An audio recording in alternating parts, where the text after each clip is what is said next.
Welcome to iDream media. ఈరోజు మనతో ఉన్నారు జనసేన పార్టీ మహిళా విభాగం వీర మహిళ విభాగం, అంటే మహిళా విభాగంలోని వీర మహిళ అనే ఒక మహిళా విభాగం వీర మహిళ అని పేరు పెట్టుకున్నారు వాళ్ళు. వీర మహిళ విభాగం ఉపాధ్యక్షురాలు ప్రియా సౌజన్య గారు మనతో ఉన్నారు. ఆవిడని అడిగి వివరాలు తెలుసుకుంటాం. ఫ్యాషన్ డిజైనింగ్ చేసిన ప్రియా సౌజన్య గారు అంటే అటువైపు వెళ్లకుండా, ఆ రంగం వైపు వెళ్లకుండా రాజకీయాల వైపు ఎందుకు వచ్చారు, అసలు ఆమె లక్ష్యం ఏంటి అన్న పూర్తి వివరాలు ఇంటర్వ్యూలో తెలుసుకుంటాం. నమస్కారం సౌజన్య గారు. నమస్కారం సార్. బాగున్నారా? బాగున్నాను సార్. ప్రియా సౌజన్య 2 పేర్లు ఉన్నాయి మీలో. అమ్మ నాన్నలు పెట్టినదేనా అది పూర్తి పేరు మళ్ళీ మీరు ఏమైనా యాడ్ చేసుకున్నారా? లేదు సార్, యాక్చువల్గా నాన్నగారు పెట్టిన పేరు సార్. అమ్మగారు పెట్టింది వాళ్ళ అమ్మగారు పేరు పెట్టారు. అంటే వాళ్ళ అమ్మగారి పేరు పెట్టారు, అంటే అమ్మమ్మ గారి పేరు. అమ్మగారి పేరు అంటే అదేదో పాతకాలం పేరు. యాక్చువల్గా ఏం పేరు? రత్నమాణిక్యం అని పెట్టారు. రత్నమాణిక్యం. సో ఇంట్లో ముద్దుగా మణి అని పిలిచేవారు. మణి. మా నాన్నగారికి ఏంటంటే ప్రియా అని అన్ని అమ్మాయిలందరూ బాగుంటారని ఆయనకు ఒక ఇది నమ్మకం. అంటే ఆయన గర్ల్ ఫ్రెండ్ పేరు ఏదో ప్రియా అని విన్నాను నేను. ఆయన గర్ల్ ఫ్రెండ్ అంటే ఆయన చదువుకుంటున్నప్పుడు బిఫోర్ మ్యారేజ్. సో ఆయనకి ఏంటంటే నా కూతురికి పెట్టుకోవాలి ఈ పేరు అనుకున్నారు ఆయన. సో పెట్టుకోవాలంటే మా అమ్మమ్మ గారికి మా నాన్నగారికి ఫైట్ అవుతూ ఉండేది నా పేరు గురించి. లేదు నేను మా అమ్మ పేరు పెట్టుకుంటానని మా అమ్మమ్మ. రత్నమాణిక్యం. లేదు అత్తమ్మ గారు మీరు కాళ్ళతో ముద్దుగా మణి అని పిలుచుకోండి, నేను మట్టుకు ప్రియానే పిలుచుకుంటాను అన్నారు. సో ఓకే, అలా అలా కాలక్రమేణా తల్లిదండ్రులు నాకు 12 ఏళ్ళ వయసు ఉన్నప్పుడు మదర్ చనిపోయారు సార్. ఏమైంది ఆవిడకు? కొంచెం ఫ్యామిలీ ప్రాబ్లమ్స్, సూసైడ్ చేసుకున్నారు.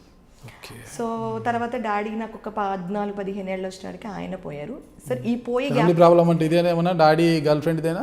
అప్పుడు లేదండి, పెళ్ళికి ముందండి, మమ్మీతో పెళ్ళికి ముందు. సో అప్పుడు ఏమైందంటే సార్, నాకు కొంచెం జాతకాలు అవి మా ఇంట్లో కాస్త నమ్ముతారు. సో ఆ టైంలో ఏంటంటే అసలు ఈ అమ్మాయి పేరు ఇది పెట్టకూడదు, మీరు ఎస్ మీద పెట్టాలి.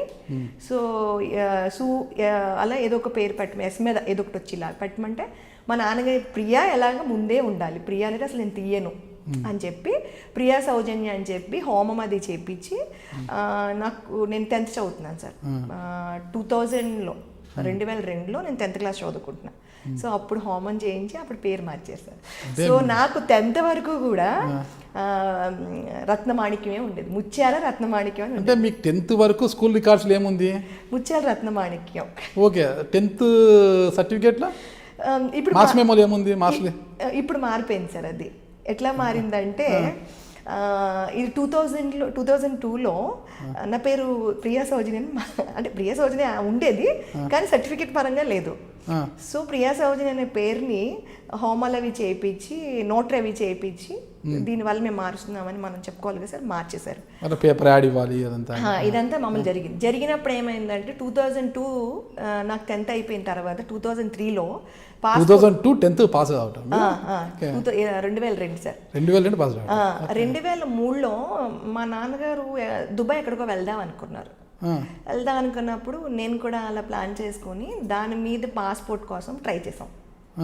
అప్పుడు ఏమైంది, నాన్న ఏం చేశారు, ప్రియా సౌజన్య అనే పేరు మీద ముత్యాల మా నాన్నగారు ఇంటి పేరు కొటారి అండి, అమ్మ వాళ్ళ ఇంటి పేరు కొటారి ప్రియా సౌజన్య నాయుడు అని నాన్నగారు ఆ పాస్పోర్ట్ అప్లై చేశారు. ఈ 10th క్లాస్ మాట్లాడి 10th లా నువ్వు చదువుకోలేదని అన్నా పర్వాలేదు అని చెప్పేసి ఇది అప్లై చేశారు. అప్పుడు మరి నేను అన్ఎడ్యుకేట్ అవుతాను కదా సార్ ఎప్పటికీ, లైఫ్ లాంగ్. సో అలా కాదని మళ్ళీ నేను ఓపెన్గా కట్టుకుని, సో అలా ఇంటర్ వరకు చదివి. అంటే మీ పేరు వెనక ఇంత తతంగం ఉందండి? అవును సార్, కానీ ఒక పేరు వెనక ఇంత తతంగం. దానికి నేను ఒక్కొక్కసారి అనుకుంటాను, ఏంటి నా పేరు ఎవరిని అడిగితే ఏం చెప్పాలి అంటే, అమ్మ వాళ్ళ ఫ్యామిలీ అందరూ మణి అని పిలుస్తారు. నా ఒక తెలిసిన కాదు, నాకున్న పరిస్థితి, నాకు 15 ఏళ్ళ వయసు ఉన్నప్పటి నుంచి ఉన్న మనుషులందరూ ప్రియా సౌజన్య అని పిలుస్తారు. మీరు రెగ్యులర్గా చదివినప్పుడు మాత్రము రత్నమాణిక్యమే మీ పేరు. అవును సార్. అంటే మీరు మళ్ళా ప్రైవేట్గా కట్టుకుని పాస్ అయ్యి ఆ సర్టిఫికేట్లో మాత్రం మీకు ప్రియా సౌజన్య అని వచ్చింది. అవును సార్, అవును. ఓకే, మరి మీకు మీరు ప్రైవేట్గా కట్టినా కూడా కొన్ని సర్టిఫికేట్స్ సబ్మిట్ చేయాల్సి వస్తుంది కదా మీరు. అప్పుడు మనం నోటరీ చేసుకుని నోటరీ అంతా చేశారు కాబట్టి అది ఇవన్నీ సబ్మిట్ చేసాం సార్. ఇంకా అక్కడి నుంచి మన passport, driving licence, whatever మన ఇంటికి సంబంధించిన అన్ని, ఆధార్ అన్నీ కూడా ఈచ్ అండ్ ఎవ్రీథింగ్ ఈ రోజు ప్రియా సౌజన్య అనే పేరు మీదే ఉంటుంది. ఆ రత్నమాణిక్యం అనే అమ్మాయి భూస్థాపితం అయిపోయింది. సో కానీ మన ఊర్లో ఎక్కడైనా చేసేసారు అయిపోయింది. అమ్మమ్మ గారు ఊరు అట్లా అటు సైడ్ సర్కిల్ అని వెళ్తే మణి వచ్చింది మణి అసలు జనసేన టాప్ అది ఇది బాగా మాట్లాడుతుంది. ప్రియా సౌజన్య కన్నా మనీయే బాగుంది, మీరు మనీలాగే ఉన్నారు. థ్యాంక్ యూ అండి అంటారా, కానీ అది ఎప్పటికీ మనీనండి. ఎందుకంటే మనీలాగే తలుక్కుమంటున్నారు. థ్యాంక్స్ అండి. అది యాక్చువల్గా నేను మనీనే, ఎందుకంటే అమ్మమ్మ గారు వాళ్ళ మదర్ పుట్టినప్పుడు మా ఇంట్లో లంకి బెందులు దొరికాయి. ఓ, అందుకని ఆవిడకి ఆ పేరు పెట్టారు రత్నమాణిక్యం అని. లంకిబిద్దలు గవర్నమెంట్కి ఇచ్చారా, మీరే తీసుకున్నారా? అప్పట్లో మనకి ఏం తెలుసు సార్. సో వాళ్ళ ఇంట్లో ప్రతి ఒక్కరికి అక్క చెల్లెలకి మన వాళ్ళందరికీ ఆ పేరు ఉంది మా ఇంట్లో. సో అలాగే నేను పుట్టినప్పుడు మాకు పొలం ఒక 25 acres ఉందండి. ఆ పొలం సీలింగ్లో వెళ్ళిపోయింది. సో నేను పుట్టిన రోజున మా అమ్మమ్మ గారు హైదరాబాద్ హైకోర్టుకి అది తిరుగుతూ ఉండేవారు.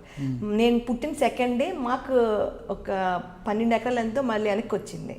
సో మా అమ్మ సెంటిమెంట్గా మా అమ్మ పుట్టింది అని చెప్పి ఆ పేరు పెట్టింది. మామకి అల్లుడికి అత్తగారికి డిస్కషన్ అవుతుండే దీని మీద. బట్ మా నాన్నగారు నాకు వెళ్తూ మంచి పేరు పెట్టి వెళ్ళారు. నాన్నగారు గుర్లేరా ఇప్పుడు? లేదు సార్, నా పెళ్ళికి ముందే అమ్మ నాన్న ఇద్దరు. నాకు 12 ఏళ్ళ వయసు, నా బాల్యంలో కన్యాదానం చేసింది ఎవరు అంటే యాక్చువల్గా అక్క బావ ఉన్నారండి. నాకు అక్క ఉంది, అక్క బావ. నాకు తల్లిదండ్రులు లేని లోటు తను, మా అక్క, మా బావ. అయితే జీవితం అనే ఒక చాలా లెసన్స్ నేర్పించింది మావయ్య. అసలు ఇలా ఉండాలి అంటే నాన్నగారు వాళ్ళ సైడు రిలేషను. అంటే ఇది ఎలా అంటే సార్, ఆడపిల్లకి అవసరం వచ్చినప్పుడు చాలా అవసరాల్లో తల్లి కావాలి. నాకు ఆ టైంలో మా అమ్మ లేదు. అలాగే అమ్మాయికి చేయి పట్టుకుని కొన్ని విషయాలు చెప్పే టైంకి తండ్రి కాదు కొన్ని సందర్భాల్లో. ఆ టైంలో తండ్రి లేడు. సో అవన్నీ నా ఇంట్లో నాకు పుష్కలంగా ఇచ్చారు సార్. ఈ రోజు ఇంత ధైర్యంగా పేరు శ్రీనివాసరావు అండి. అక్క బావ లక్ష్మి శ్రీనివాసరావు. ఎక్కడ ఉంటారు వాళ్ళు? నాకు యాక్చువల్ అక్క వాళ్ళది ఈ నిడదవోలు కాన్స్టిట్యున్సీలో వేలువెన్నండి వాళ్ళది. సో నా కోసం రాజమండ్రి షిఫ్ట్ అయిపోయారు. ఓకే. అంటే అంత గారంగా నన్ను చూసినా సార్, ఈ రోజు ఇంత ప్రోత్సాహం ఇచ్చి నన్ను బయటికి పంపించారు, నేను తిరగలుగుతున్నాను అంటే అది నా ఫ్యామిలీ మెంబర్. నాకు అమ్మ నాన్న లేరనే లోటు. అమ్మ నాన్నల పేర్లు ఏంటండి? అమ్మగారి పేరు సత్యవతి, నాన్నగారి పేరు సత్యనారాయణ. అసలు మీ స్వగ్రామం ఎక్కడ? మా నాన్నగారు వాళ్ళ పేరెంట్స్ది తణుకు సార్. నాన్నగారు తణుకు నుంచి నిడదవోలులో ఉండారు. నాకు తెలిసిన నా చిన్నతనం అంతా అక్కడే గడిచింది. సో నిడదవోలు ఉంటే అక్కడి నుంచి డాడీ రాజమండ్రిలో నర్సరీని రన్ చేసేవారు. సో అప్ అండ్ డౌన్ చేస్తూ ఉండేవారు. మా మదర్ చనిపోయిన తర్వాత నాకు 13వ సంవత్సరం వచ్చిన తర్వాత సో మేము అమ్మమ్మ గారి ఊర్లో ఒక 1 year ఉన్నాము. ఇంకా అక్కడి నుంచి రాజమండ్రి. వారికి ఎంతమంది సంతానం మీరు మీ తల్లిదండ్రులకి?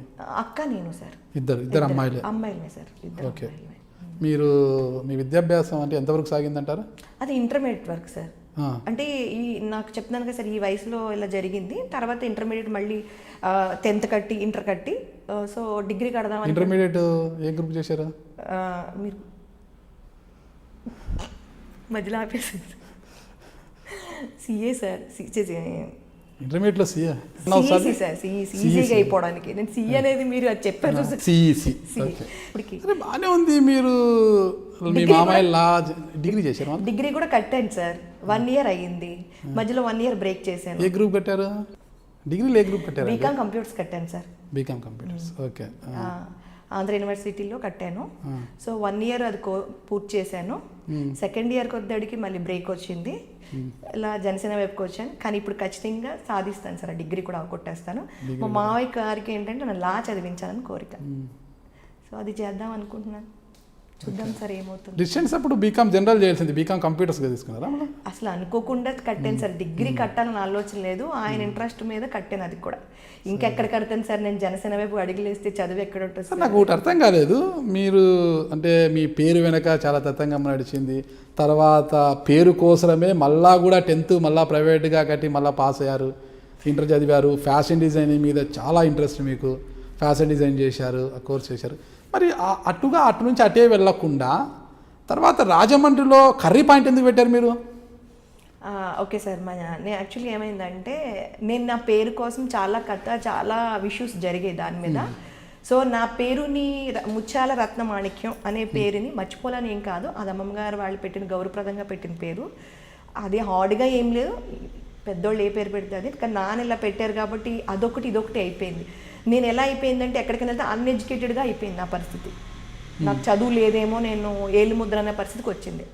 సో అలా కాదు, నాకు కూడా సర్టిఫికేట్స్ ఉండాలి అని చెప్పి నేను మళ్ళీ 10th ఇంటర్ కట్టడం జరిగింది సార్. దాంట్లోంచి ఇంటర్మీడియట్ అయిపోయిన తర్వాత పెళ్ళి అయిపోవడం. అరేంజ్డ్ మ్యారేజా లవ్ మ్యారేజా? Love marriage sir. Love marriage. ఎక్కడ చిగురించింది ప్రేమ? రాజమండ్రిలో సార్. ప్రేమించబడ్డారా ప్రేమించారా? యాక్చువల్గా ప్రేమించి పడ్డాను సార్. ప్రేమించబడ్డారా? ఓకే. ప్రేమించి పడ్డాను, అదేదో అంటారు కదండి, ప్రేమించబడ్డాను పెళ్లి చేసుకోవాల్సి వచ్చింది అంటారు కదా, అట్లా ప్రేమించి పడ్డాను. 2004లో ప్రేమించి పడ్డాను. 6 months మా లవ్. మీ క్లాస్మేటా సీనియరా? సీనియర్ కాదు, క్లాస్మేట్ కాదు, ఫ్రెండ్ వాళ్ళ ఫ్రెండ్. ఫ్రెండ్ వాళ్ళ ఫ్రెండ్. సో అలా తనకి నాకు 3 years గ్యాప్ సార్. తను ఏం చేసేవారు? తను అప్పటికి ఖాళీ.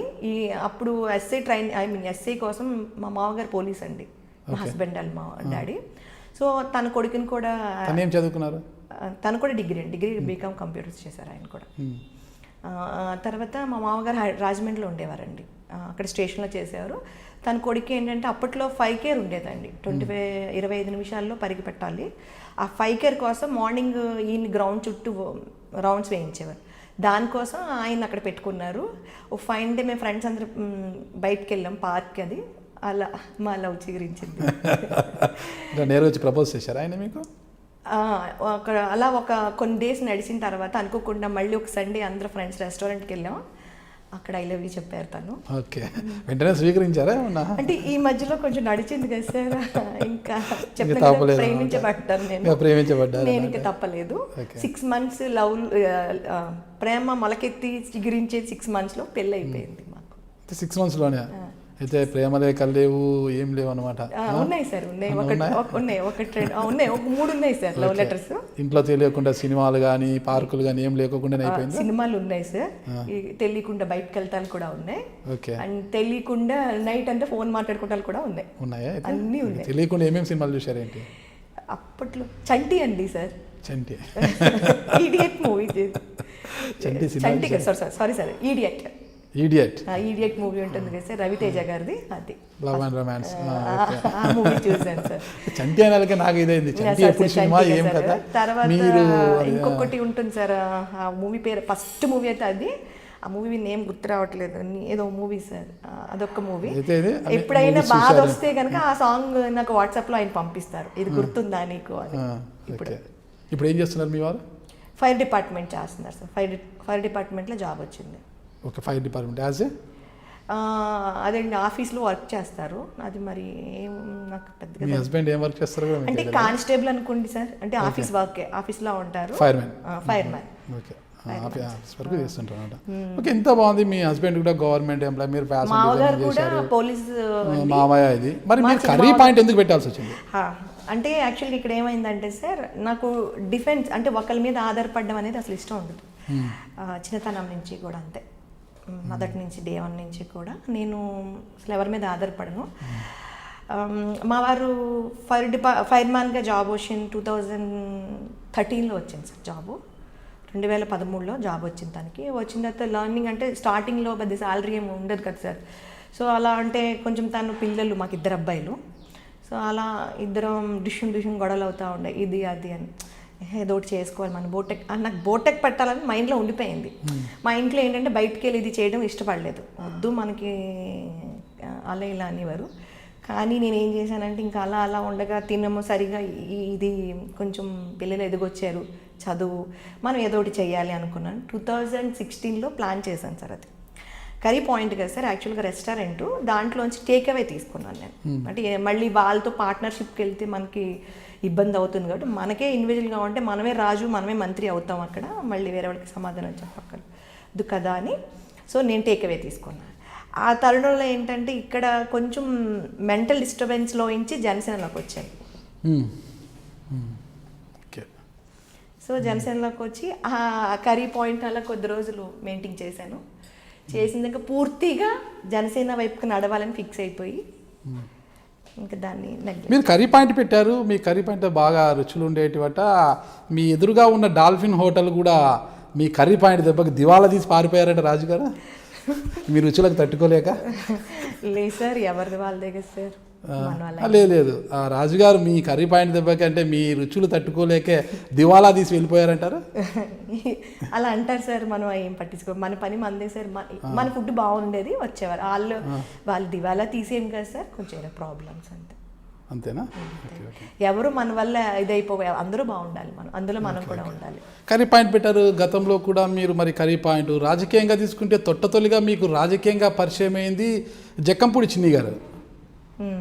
జక్కంపూడి చిన్ని గారితో కూడా బాగా సఖ్యతగా ఉండేవారు, రాజకీయంగా కూడా ఆయనతో బాగుండేవారు. అంటే మరి అటు నుంచి చిన్ని గారితో అలా ప్రయాణం చేయకుండా రాజకీయంగా మళ్ళీ ఇటు వచ్చి మళ్ళీ జనసేన వైపు ఇలా తిరిగారు కదా, ఏంటి అసలు? జక్కంపూడి చిన్ని గారితో మాకు ఓన్లీ మా నాన్నగారితో ఉన్న పరిచయంతో, ఆయన నాకు ఎప్పుడైనా ఇబ్బంది ఉంటే ఇలా అంటే, ఆయన యాక్చువల్గా ఊర్లో ఒక పెద్ద వ్యక్తి అండి. సో పెద్ద వ్యక్తి అంటే ఎవరైనా ఇష్యూస్ ఉంటే ఊర్లో పెద్ద మనిషి దగ్గరికి వెళ్ళి, ఓ పెద్ద మనిషి ఏమంటే మా ఇద్దరి మధ్య ఇలా గొడవ జరుగుతుంది, సెటిల్ చేయండి అలా అంటారు, అట్లాంటి వ్యక్తి ఆయన. సో మా ఫ్యామిలీ ఏంటంటే మాకు ఫాదరు మదరు లేరు కాబట్టి, మా మావయ్యలు ఏదైనా ఉంటే కొంచెం లోకల్గా ఆయన ఉన్నారు కాబట్టి కొంచెం సపోర్ట్ చేయండి అంటే ఎప్పుడైనా ఏదైనా సలహాదారులుగా మేము మాట్లాడేవాళ్ళం తప్ప, ఆయనతో పార్టీ పరంగా మన పరిచయాలు లేవు అసలు. అసలు పార్టీ పరంగా ఏం పరిచయాలు లేవు. పార్టీ పరంగా పరిచయాలు ఉండుంటే సార్ ఈరోజు మనం జనసేన వైపు కదా వైఎస్ఆర్సీపీ వరకు అడిగేసేవాళ్ళం. సో మాటలకి ఏముంది సార్, బోల్ మాట్లాడతారు. తండ్రి స్థానం అయింది నాకైతే. ప్రియా సౌజన్య గారు ఎంత సౌందర్యవతో, అంతే వాయిస్ కూడా అంతే గట్టిగా ఉంటుంది. తన రూపం సౌందర్యవతిగా ఉన్నా కూడా వాయిస్ కూడా అంతే గట్టిగా ఉంటుంది. ఏం జరిగినా కూడా నోరేసుకొని పడిపోతుంటారంటారు. దేవుడు అందరికి అన్ని ఇచ్చేస్తాడో లేదో నాకు తెలియదు సార్. భగవంతుడు అందము రూపం మీరు అదే అన్నారు, అది నాకు నిజమో నాకు తెలీదు. దేవుడు ఇచ్చినటువంటి దాన్ని ఏమనాలి, ఆస్తి ఏదైనా ఉందంటే నా వాయిసే సార్ నాకు. మీరు రాజమండ్రిలో ఒకసారి కోట్లింగల్ ఘాట్ దగ్గర అనుకుంటాను ఒకసారి కారులో యాక్సిడెంట్ చేశారు మీరు. కోట్లింగల్ ఘాట్ కాదు సార్, రాజమండ్రిలో ఒక యాక్సిడెంట్ అయితే చేశారు మీరు కారులో వెళ్తూ. యాక్సిడెంట్ చేసి మళ్ళా నాన్న హంగామా చేశారు, పోలీస్ స్టేషన్కి వెళ్ళి కేసులు అవి ఇవి అని చాలా పెద్ద చాలా ఇన్ఫర్మేషన్ గ్యాదర్ చేశారు సార్. కోట్లింగల్ రేవ్ కాదు సార్, కుమారి టాకీస్ దగ్గర యాక్సిస్ బ్యాంక్. ఓకే.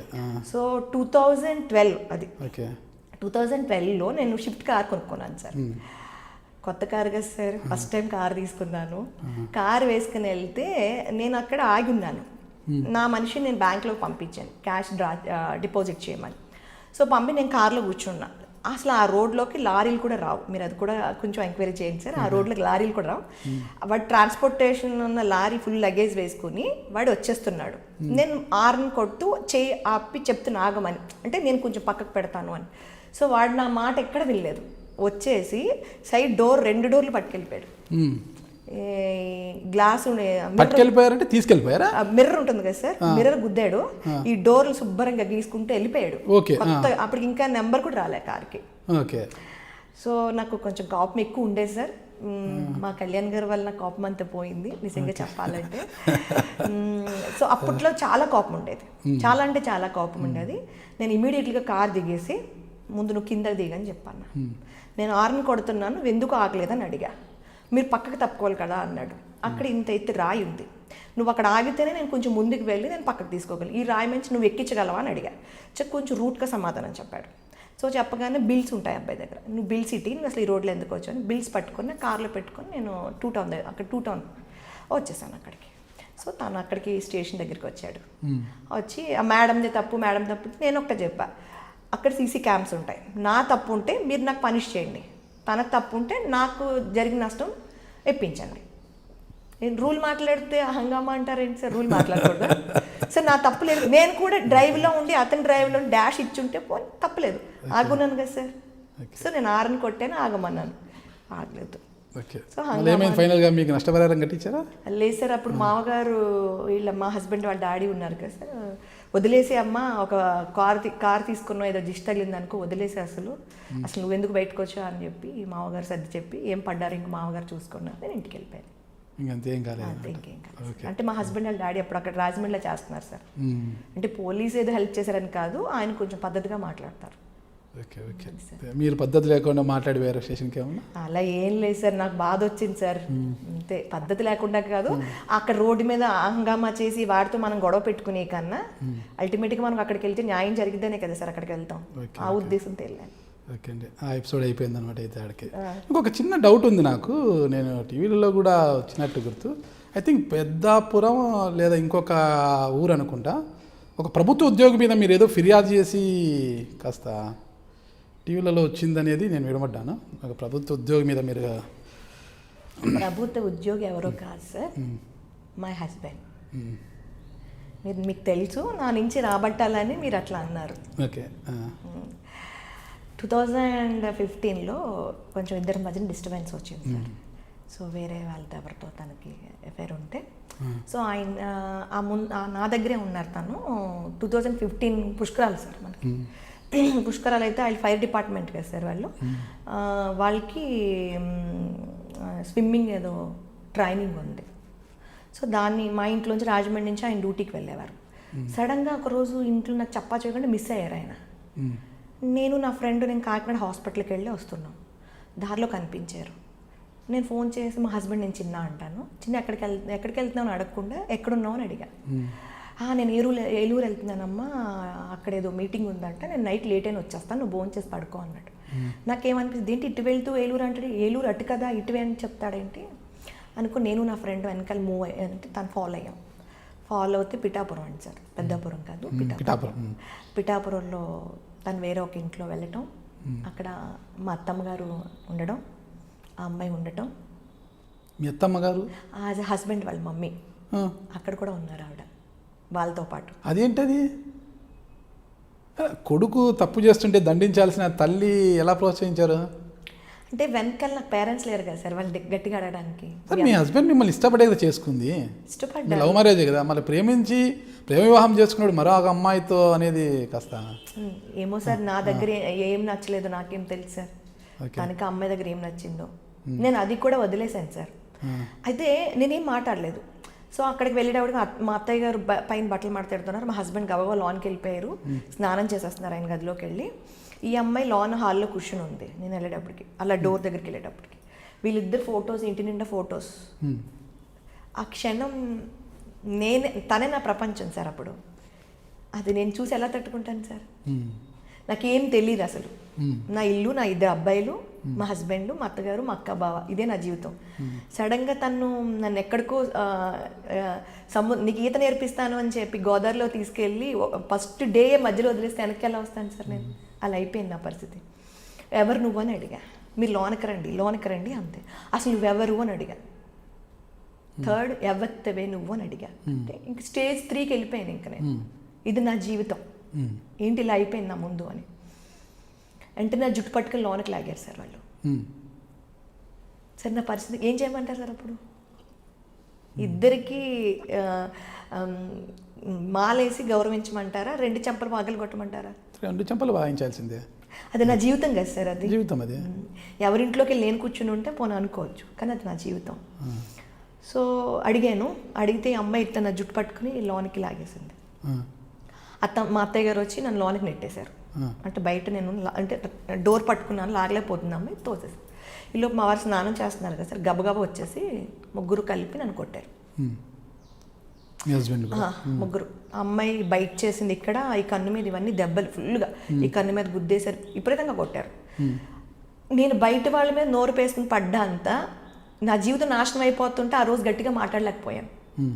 స్టిల్ నా ఈ రోజు కూడా మా హస్బెండ్ అంటారు, అప్పుడు నువ్వు నీ అంతటి నీ తెలివితేటలు కాదు, నీ పక్కనున్న ఎవరైతే వ్యక్తి ఉన్నారో వాళ్ళు, నా ఫ్రెండ్ ఉందని చెప్పాను కదా సార్, తను తోద్బలంతోనే నువ్వు ఆ రోజు నా మీద కేసు పెట్టావు, నువ్వు కావాలని చేయలేదని అంటారు, ఇప్పటికే అంటారు తను.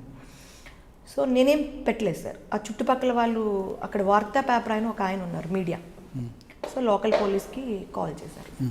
సో ఆటోమేటిక్గా పోలీసులు వస్తారు. సో ఇది ఇల్లీగల్ అంటే నేను ఫ్యామిలీ ఇల్లీగల్ గొడవ, అక్కడ ఖచ్చితంగా కేసు ఇచ్చేస్తారు. అండ్ మా మావయ్య గారు అప్పుడు, మా వారు పిఠాపురంలో జాబ్ చేస్తున్నారు, మా మామగారు వచ్చి గొల్లపురంలో జాబ్ చేస్తున్నారు, అంటే 2 పక్క పక్కనే. సో ఆటోమేటిక్గా పోలీసు వాళ్ళు అంటే వాళ్ళకి ఏముంటాయి కదా, ఇమీడియట్గా కేసు పెట్టేశారు. 498 ఏదో సంథింగ్ కేసు పెట్టారు.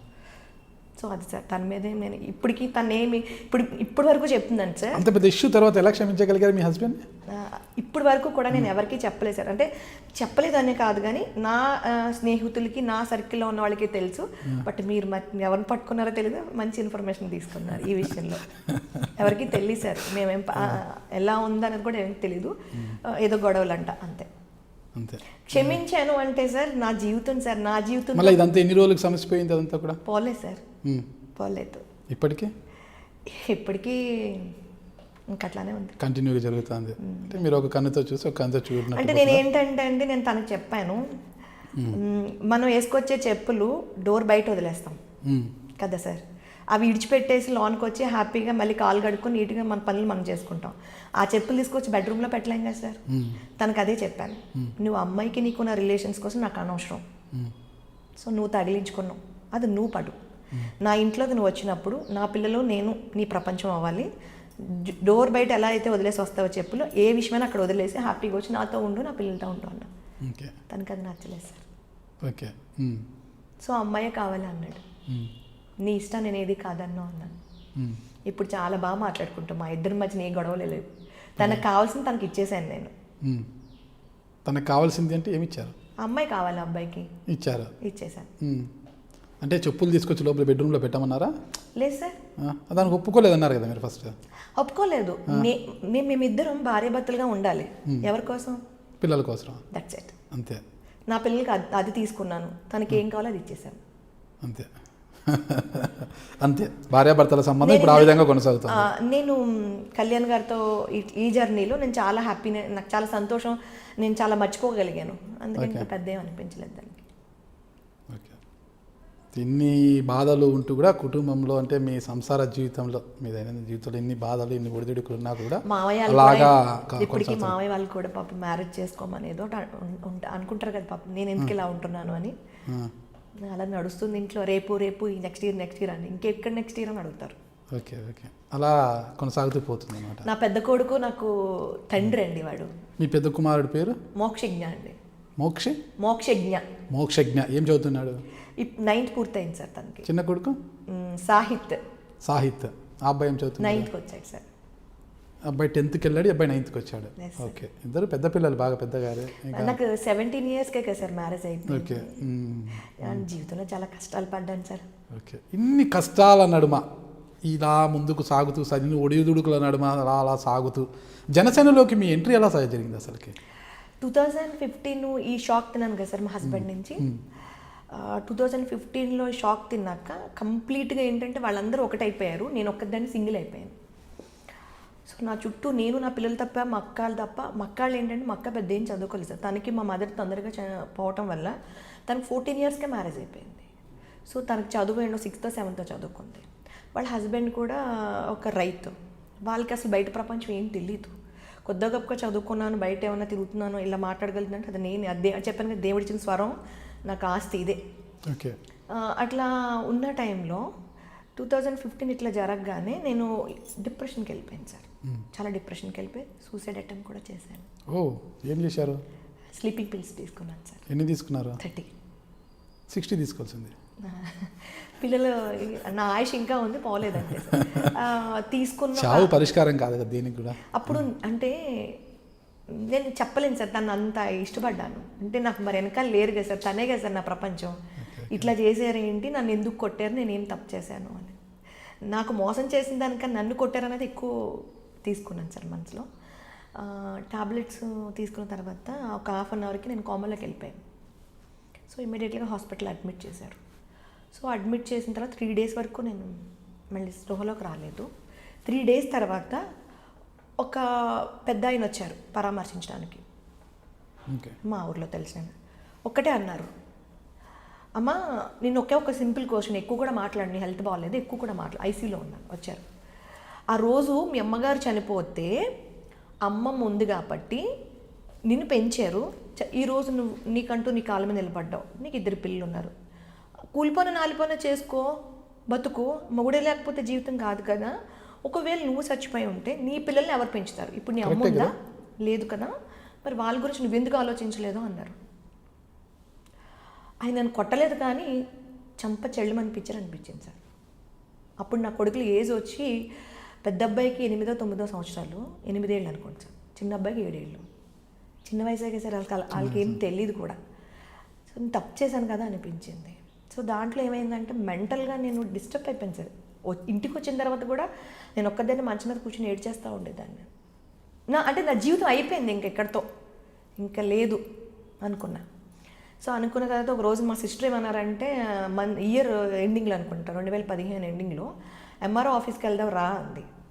కారు ఇప్పుడు నేను తీయలేనప్పుడు బండి మీద నేను తీసుకెళ్ళు అంటే బండి మీద తీసుకెళ్తే సార్ ఆగున్న దాన్ని నేను అట్లా చూస్తున్నాను, ఆటో వచ్చి కొట్టాడు నన్ను. లెగ్మెంట్ కట్ అయిపోయింది. కట్ అయిపోతే అప్పుడు కూడా నా చుట్టూ ఎవరు లేరు సార్. ఆటో కూడా గుడ్డి సైలెంట్గా వెళ్ళిపోయాడు. నా పక్కన మక్క తప్ప ఎవరు లేరు, నిజంగా ఎవరు లేరు. సో హాస్పిటల్లో ఉంటే ఆపరేషన్ టైంలో కూడా తిని రాలా మా హస్బెండ్. తర్వాత వచ్చి ఆపరేషన్ అయిపోయిన 3rd డే ఎప్పుడో వచ్చి ఏదో చూడాలి కదా, చూసి వెళ్ళిపోయారు. మాకు గవర్నమెంట్లో బిల్స్ వస్తాయి సార్, మాకు మెడికల్ బిల్ వస్తే దానికి కూడా తను అప్లై చేయడానికి ఇష్టపడలా.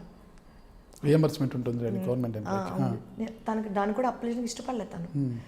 సో ఇన్ని దెబ్బలు తగిలేస్తున్నాయి నాకు, 1 by 1 కట్టుక తగిలాయి. తగిలిన తర్వాత మా ఇంట్లో వాళ్ళందరూ కూర్చొని, కొంచెం ఫ్యామిలీ డాక్టర్ ఉంటారు కదా, ఈ అమ్మాయికి ఏదో ఒక యావిగేషన్ పెట్టండి, ప్రతిదానికి అబ్బాయి కోసం ఆలోచిస్తుంది, అదే జీవితం కాదు, జీవితం అంటే ఏంటో చూపించండి, లేకపోతే కొంచెం మానసికంగా అమ్మ ఏదో పడుతుంది అని కొంచెం గైడ్ చేయండి అని చెప్తే, నీ ఇష్టం, నీకేంటి ఇష్టం అన్నారు. బొటెక్ పెడతానన్నా. ఇప్పుడు 20-30 లక్షలు పెట్టి తగలపెట్టడం అవసరమా, పిల్లలు ఉన్నారు, సో వద్దు, ఇంకేమైనా చేస్తావా అని అడిగారు. ఏం చేస్తానంటే ఒక ఫ్రెండు బొటెక్ పెట్టుకున్నారు, దాంట్లో మేనేజర్గా జాయిన్ అయ్యాను, 30,000 శాలరీ ఇచ్చేవారు. నాకు అక్కడ సాటిస్ఫై రాలా. నాకు అక్కడ నేనేదో ఎవరో ఇంట్లో గృహప్రవేశం చేసినట్టు అనిపించింది, అలా అనిపించలేదు. అక్కడ నా సొంతం అనిపించలేదు. ఎంత మేనేజర్ హోదా ఇచ్చి నా చేతిలో మొత్తం పెట్టినా కూడా నేను అక్కడ ఫ్రీగా ఉండలేకపోయాను సార్. అప్పుడు పవన్ కళ్యాణ్ గారు అంటే నాకు చిన్నప్పటి నుంచి చాలా ఇష్టం. ఖుషి సినిమాలో ఉన్న డైలాగ్ మా ఇంట్లో కూర్చోబెట్టి మరీ చెప్పించుకునేవారు నాతో. అంటే అప్పటి నుంచి నాకు తెలుసు అనుకుని. సో జనసేన పెట్టారు, నేను ఎందుకు వెళ్ళకూడదు, నేను ఏదో ఒకటి చేయాలి కదా అని మా ఇంట్లో మా అక్క వాళ్ళని అడిగాను. నీ ఇష్టం, నీకు ఏం చేయాలనిపించిన, కానీ ఒక్కటి ఆలోచించుకో, పొలిటికల్గా బయటికి వెళ్ళావు అంటే నీ తప్పు ఉందా లేకపోయినా నీ వైపు ఖచ్చితంగా 10 చేతుకున్న 10 ఏళ్ళు నీ వైపుగా చూపిస్తారు. నీ హస్బెండ్ చేసిన దాన్ని నువ్వు తట్టుకోలేకపోయాను అన్నావు కదా, మరి అక్కడ ఇంకా చాలా వస్తాయి, అవి తట్టుకోగలవా అన్నారు. దాంతో పోల్చుకుంటే పెద్ద ఇంకా ఆయన ఇంకా చాలా గాయాలు చేశారు, పెద్ద గాయాలు కాదని చెప్పి ఆ రోజు కళ్యాణ్ గారి ఆశయాలు, సిద్ధాంతాలు 2014 ఆయన సభ మీటింగ్ ఒకటి వింటే నాకు వెంట్రుకలు అలా లేచి నుంచుంటాయి. సో అక్కడ నిర్ణయించుకున్నా. ఎక్కడ 2014 సభ మీటింగ్ ఎక్కడ చూశారు? మీటింగ్ ఇదండి వీడియో. వీడియో చూశారు. నేను అప్పుడు చాలాసార్లు చూసాను ఆ వీడియో. చూసిన తర్వాత ఓకే, ఆయన వెనకాల మనం కూడా అడుగులు వేద్దాం. రాముడికి ఆ రోజు ఉడత సాయం చేస్తే అది ఉడత సాయం అంటారు, ఇప్పటికీ అంటారు చూడండి. రాముడు 3 వేళ్లతో నవ్వితే 3 వేళ్ళు కూడా నడుము మీద పడ్డాయి, ఆ మచ్చలు ఉంటాయి. అలాగే నేను కూడా ఈ ఉద్యమంలో నా వంతు సహకారం ఇవ్వాలనుకున్నాను. ఓకే, కళ్యాణ్ గారి వైపుకి అడుగులు వేశారు. మరి మీ ఎంట్రీకి ఎవరు సహకరించారు అసలు? మిమ్మల్ని ఎవరు ప్రోత్సహించి జనసేనలోకి ఎంట్రీ చేయించారు? అసలు ఎవ్వరు లేదు సార్, సీరియస్గా ఎవ్వరు లేరు. నాకు వీళ్ళు తీసుకొచ్చి రాజమండ్రిలో కండువా కప్పానన్న వాళ్ళు ఎవరు లేరు సార్. నా అంతటి నేనే ఆయన ఎక్కడ మీటింగ్స్ పెడితే అక్కడ లోకల్గా నాకేదో చిన్నగా నాకు తెలిసిన చేసుకుంటూ 2017లో ఉద్దానం మీటింగ్ జరిగింది సార్ ఆయనది. ఆ మీటింగ్కి వెళ్ళి ఆ రోజే ఆయన కలిశాను. ఫస్ట్ ఫోటో అక్కడే దిగాను. ఆయన కలిశాను, ఫస్ట్ ఫోటో ఆయన, first meet and first photo అప్పుడే. ఓకే, అక్కడి నుంచి నా ప్రయాణం ఇంకా. దేవ్ గారు ఫస్ట్ మిమ్మల్ని గుర్తించారు అంటే పవన్ కళ్యాణ్ గారి దగ్గర దేవ్ గారు ఫస్ట్ మిమ్మల్ని మీలో ప్రతిభను గుర్తించి ఆయన మిమ్మల్ని ప్రోత్సహించాలంటారు? దేవ్ గారు అంటే యాక్చువల్గా నేను కొంచెం బాగా మాట్లాడతాను కదా సార్ అంటారు, మరి అది నిజమో కదా నాకు తెలీదు. దేవ్ గారు ఏంటంటే అప్పుడు స్పోక్స్ పర్సన్స్ కావాలని చెప్పి అలా వర్క్ చేసేవాళ్ళు, టైం కేటాయించేవాళ్ళు. ఆయన అలా టీమ్స్ కింద డివైడ్ చేశారు. సో ఒకసారి వైజాగ్ సారు ప్రజా పోరాట యాత్ర చేశారు సార్ అక్కడ వైజాగ్లో. చేసినప్పుడు ఏంటంటే ఆయన ఇల్లు వచ్చిన తర్వాత ఆ ఏరియాస్లో జనసేన కోసం కొంచెం క్లాసెస్ కింద జనసేన ఏంటి, అసలు సిద్ధాంతాలు ఏంటి వాటి అని దానికోసం నన్ను కూడా ఒక 9 మందిని తీశారు సార్. అందులో నన్ను కూడా సెలెక్ట్ చేశారు. సో అక్కడ అంటే ఒక 1 month వర్క్ చేశాను అక్కడ నేను దేవ్ గారి టీంలో. అలా సార్. తర్వాత పార్టీ ఉపాధ్యక్షులు మహేందర్ రెడ్డి గారు కావచ్చు, హరిప్రసాద్ గారు కావచ్చు, వీళ్ళందరూ కూడా మిమ్మల్ని బాగా ప్రోత్సహించి వచ్చారంటారు అస్సలు సార్ లేదా? అస్సలు మహేందర్ రెడ్డి గారు కానీ, హరిప్రసాద్ గారు కానీ, ఇంకా రియాజ్ గారు ఇంకా ఉన్నారు కదా సార్ పెద్దలు, వాళ్ళు ఎవరైనా సరే నేను కనిపిస్తే నమస్కారం సార్ అంటే నమస్కారం అమ్మ, బాగున్నారా సార్ అంటే బాగున్నానమ్మా, అంతకు మించి ఇంకే పరిచయాలు లేవు. కనీసం నాకు గురించి మరి ఏ హెల్ప్ కూడా ఎక్కడా చేసింది లేదు. నేను ఏదైనా వర్క్ చేశాను అంటే ఓన్లీ దేవ్ గారి టీంలోనే. గతంలో విజయబాబు గారు జనసేనలో ఉన్నప్పుడు విజయబాబు గారు ఫస్ట్ ఒక మొత్తం సర్వే నిర్వహించి మొత్తం ఈ పరీక్షలు నిర్వహించడము, వాళ్ళలో ఉత్తీర్ణులైన వాళ్ళకి మొత్తం శిక్షణలు ఇవ్వడము, కొంతమందిని ఎంపిక చేసుకోవడము, ఆ ప్రతిభని బట్టి అనేది కదా. ఇట్లా విజయబాబు గారి తర్వాత మళ్ళీ నాదెళ్ల మనోహర్ గారు కూడా ఒక కమిటీ చేశారంట. అంటే ఈ విజయబాబు గారి టీంలో ఉన్నారా మీరు, నాదెళ్ల మనోహర్ గారి టీంలో ఉన్నారు మీరు? విజయబాబు గారి టీమే సార్. విజయబాబు గారు స్పోక్స్ పర్సన్స్ ఆయన కూడా తీశారు ఒక టైంలో.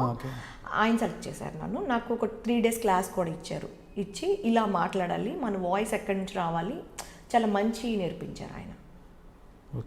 మనం ఒక డిబేట్కి వెళ్తే మనం ఎలా ఉండాలి ఏంటి, చాలా మంచి వ్యక్తి అండి, చాలా బాగా నేర్పించారు. జనసేనలోకి ఎంట్రీ కావాలంటే అప్పట్లో పెద్ద ఎత్తున పరీక్షలు నిర్వహించి మరి దాంట్లో పాస్ అయిన వారికే పార్టీలో సభ్యత్వాలు అంటూ, మెంబర్షిప్లు అంటూ, ఎంట్రీలు అంటూ ఇచ్చారు కదా. మరి మీరు కూడా అలాంటి పరీక్ష రాశారా? లేదు సార్, నేను అసలు అవేమీ రాయలేదు. అదే చెప్తున్నాను సార్, నా వాయిసే నాకు అసెట్. ఓకే, అంతే. నేను పార్టీలో కూడా నిబద్ధత వర్క్ చేసుకుంటూ వచ్చాను. దాదాపు రాష్ట్ర వ్యాప్తంగా 60,000 మందికి పైగా పరీక్షలు నిర్వహించారు అంటారు. అంటా సార్, నేను లేని దాంట్లో. మీరు ఎలాంటి? ఓకే, నేను వర్క్ చేసుకున్నాను, నా వర్క్ని గుర్తించారు. ఓకే. కళ్యాణ్ గారు, పవన్ కళ్యాణ్ గారి బర్త్డే బాగా చేశారా? ఎప్పుడైనా బర్త్డే? ఈ September 2nd sir. September 2nd. అది ఎలా మర్చిపోతాను సార్? పొంగలైనా మర్చిపోతాను కదా, మర్చిపోవు.